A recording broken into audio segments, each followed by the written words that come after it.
So what is the return of the elixir? What is the wisdom the hero brings back to the community?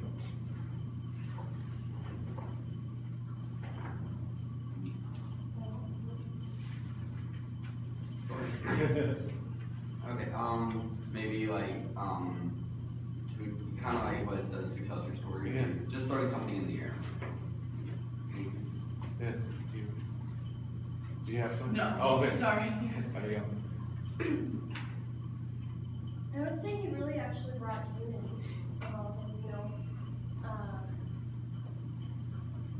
He kind of reconciled everyone that had been, you know, it was a very polarized atmosphere, one against the other. You know, there was no room for shades of gray. Like, he really brought everyone together. Or at least that's what they really give you the feeling. You know, it happens.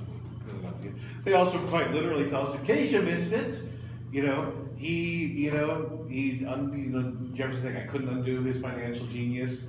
Madison, he took your country from bankruptcy to prosperity. Black and white terms, let's say what his legacy is.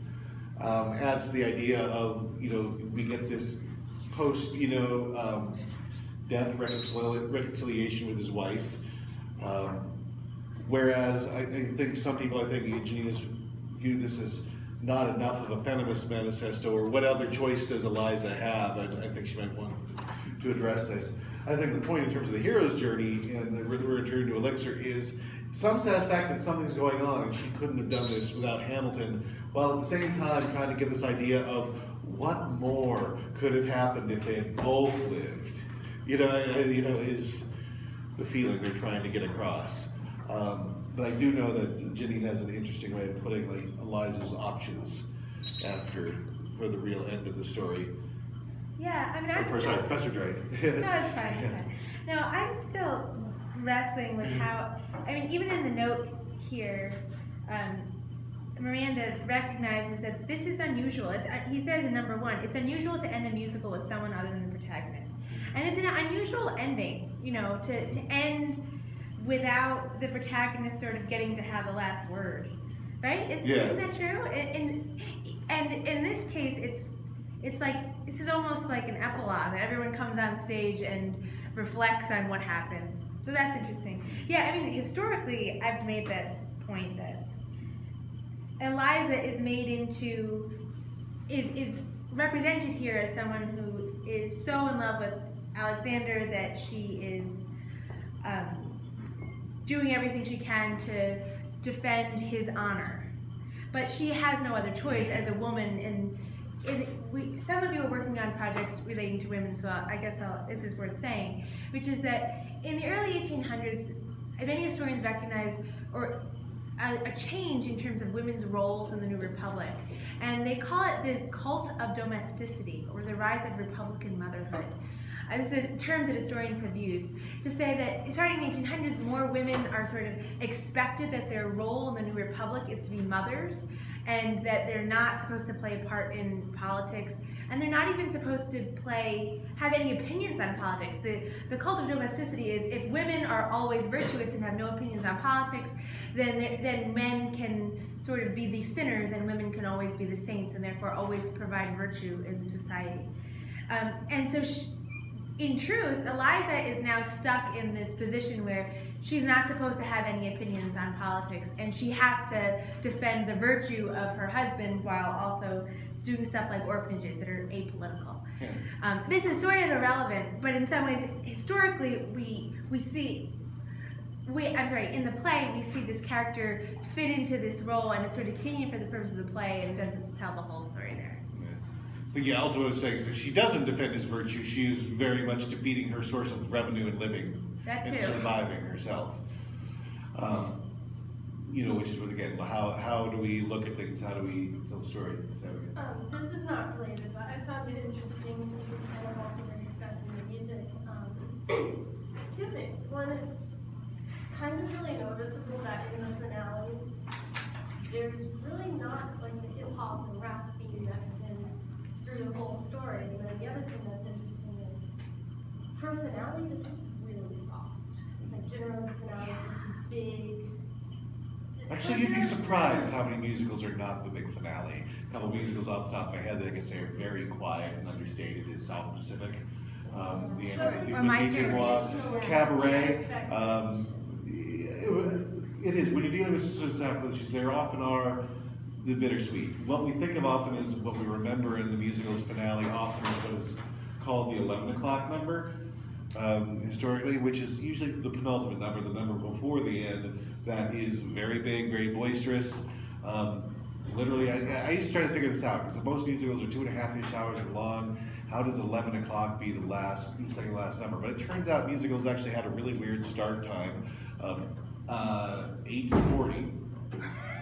Really? Yes, 8:40 used to be curtain time, like back in the 50s. How the plays are. So it kind of worked out that when a play, when a musical is averaging about 2.5 hours, and your ending is around like 11:15, 11:10, that 11 o'clock number was quite literally an 11 o'clock number. It wasn't just a kind of core thing. But that was it's getting long, it's getting late, everybody wake up, have some exciting here. And this show also, I think where it feels softer is this show kind of skips that idea of the 11 o'clock number. That really big number right near the end. I don't think any of these. World is Wide Enough kind of does a thing in terms of it's a big production in the way they do the slow motion and the bullet, but it's not boisterous in the way we often think of that kind of closing rambunctious. So it makes the whole end seem quiet, even though the very end of many musicals does hit this kind of quieter place. Even Legally Blonde is the quiet ending, the ballad ending that we're putting on. That's pretty common that the ending isn't big, but right before it is. This ending is so strange to me, Yeah. but it's almost like Eliza is one of the co-protagonists, because she's the one who's returning with Elixir, right? A little bit more, even I don't know what it. Well, the biggest thing is it's saying he's still brought our country something. His memory and his legacy has brought our country the elixir. So it still is a return home. It's explaining how Alexander gave us a thought, and it's right. It is odd. In a lot of tragedies, it ends kind of right before the return of the elixir, because that part doesn't happen. Right. In songs like Miss Saigon, it ends with the protagonist's suicide. Boom, that's the last thing that happens. She plunges the dagger through her heart, and the play ends. Oedipus Rex, and Oedipus the King, they pretty much end right where he goes blind. They don't try to say, but he actually did some really wonderful things. The point of the tragic usually is the tragic downfall of the hero itself and what that meant that the story did end. So he's trying to have his cake too, with the tragic ending and the tragic story, but then yet deliver the elixir and the tragic history. But again, those are the ways. Like I said, this is why I say, while there is this kind of template, this universal thing, it's still a tool. It's ultimately a follow-up, but it's still, there's a lot of creative ways to interpret it and make that fresh.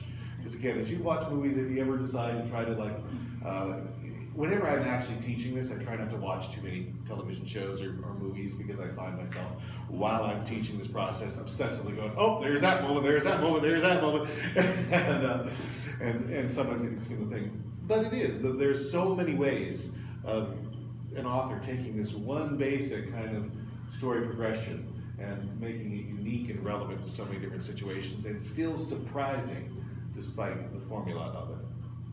So that wraps up our dissection of Hamilton, and we're eager to find out what your stories are going to be. But if students have final comments on the play, what you got to add? Any closing comments from you guys on the play? How is it written? Your thoughts of it at post dissecting it versus your look at it beforehand?